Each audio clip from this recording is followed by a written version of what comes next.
Виктор Янукович рассказал, что Ростов напоминает ему Донецк, многие с ним здороваются и в целом он чувствует себя как дома.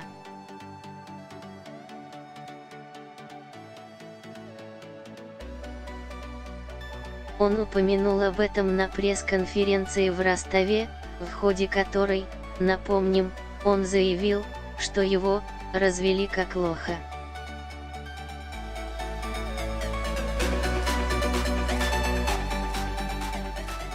Я выхожу иногда прогуляться по улице, и как будто я иду в Донецке, здрасте, здрасте, здрасте, здрасте.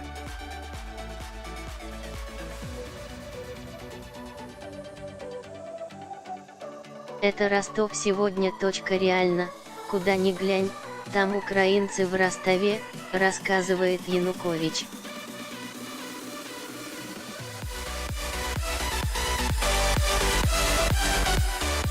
Это натолкнуло его на мысль, что неплохо бы дать этим самым украинцам возможность поучаствовать в предстоящих выборах Порошенко, почему бы не открыть участок.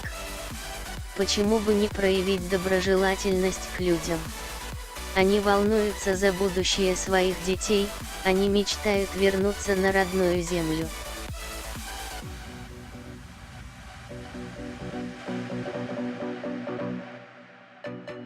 Когда с ними говоришь, невозможно долго говорить, потому что слезы наворачиваются на глаза.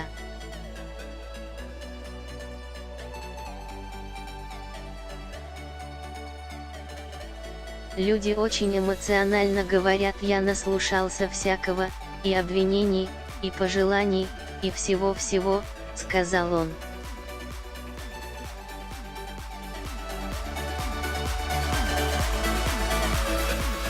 Возникает вопрос, неужели Виктор Федорович считает, что в Донецке с ним так же мило здоровались бы, и, если да, то почему за минувшие 5 лет он ни разу не прогулялся по Донецку?